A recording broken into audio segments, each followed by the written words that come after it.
So generally, trust is one really most important thing in the spiritual journey. And we talk a lot about what is trust. Like many times we kind of mix what is trust with hope and expectation, and sometime with the belief. And I just want to first kind of, from a Buddhist point of view, we make a huge difference between belief and the trust. Like, what is belief? Like, for example, what do you believe? Do you believe in that? Do you believe in this? Or do you believe in that person? And when we say, do you trust in that person? Like, do you have a trust towards that person? So, mainly, belief and trust, like we differentiate, like belief is mainly comes from the intellectual. It is what we say is it comes from mind, the intellectual part of the mind. And trust is come from heart. So that is the two different things. And from the Tibetan words, when we say trust, it is yi che. Yi means actually heart. Heart. There is a two character. Yi means heart. And che means actually giving a part of your heart. Like when you trust in somebody, it is almost like you give a part of your heart. And like we don't say giving all your heart because it is not appropriate in the Buddhist practice.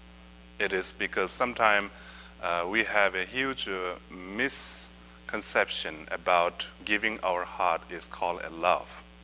And Buddhists make a huge difference between giving love and giving heart.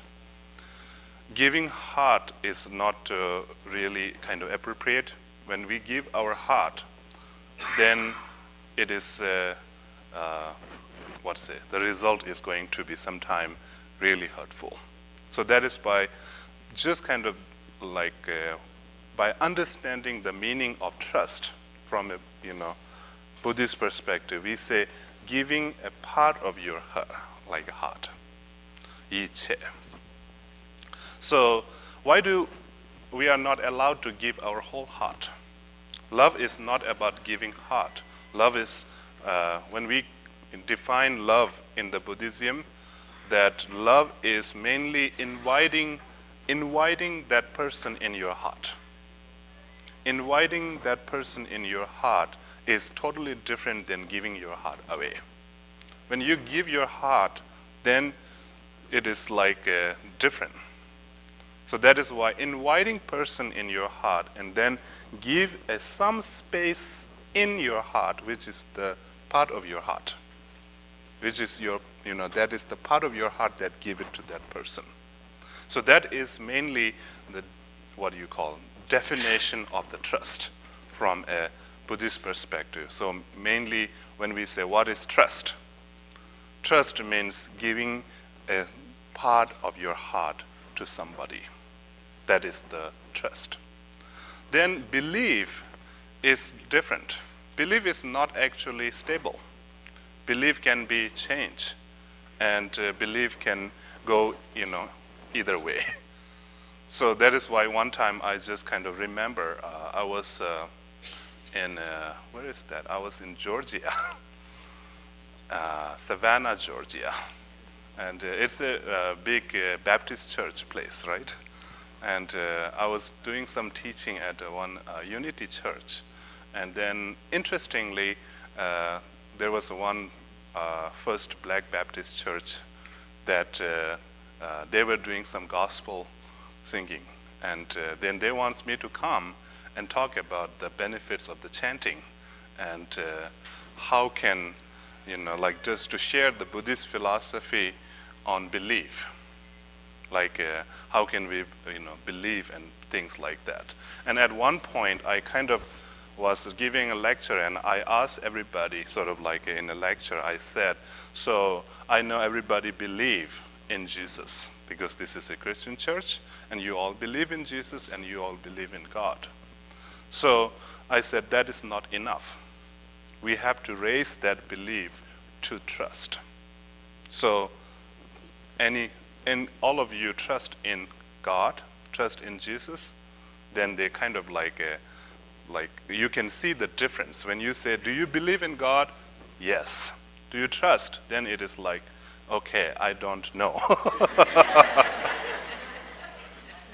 And it's kind of like, the thing is that we have to go into the trust is more important. Like whatever, like in a spiritual, like for example, if you believe in love, then the question is, do you trust love? We should always ask that. And in our mind, we should not mix up, like, okay, I believe in that person, and then that person did something wrong to me. That means that person did they betrayed my trust. Maybe we feel sort of like a betrayal of trust, and we just assume that it is a betrayal of trust. Maybe at the first place, maybe we didn't trust that person at all. And then the what do you call, consequences. Sometimes when we feel hurt or something, we put the label. We put the label, which is huge, saying it is a betrayal.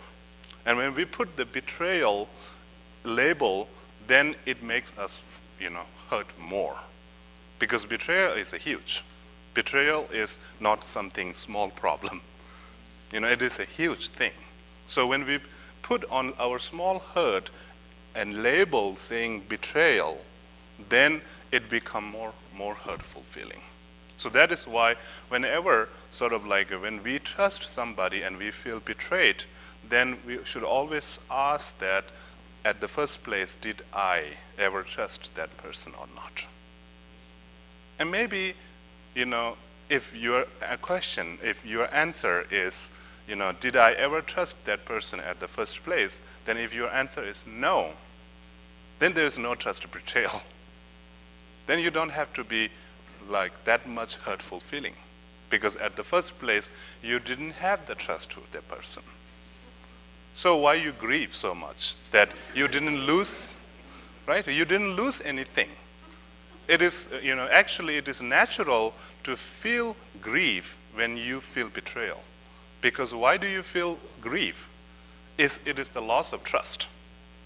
And why do we feel grief when we lost the trust?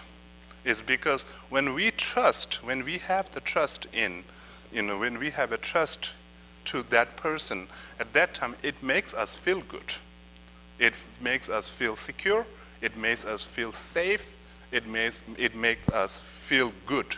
And when we lost that, then we feel the grief. That is like, everything. When we lost the, friendship, we feel grief. When we lost the life, we feel, grief. And, all this kind of, it is a part of grief. So if we didn't have the trust at the first place, then we don't have to feel grief. That is what I mean. That is why whenever, we are going through some kind of like a betrayal feeling, first we have to understand the nature of the trust. When we understand the nature of trust, that trust is, did I ever give my piece of heart to that person? If not, then you don't have to feel too much bad that you didn't lose anything.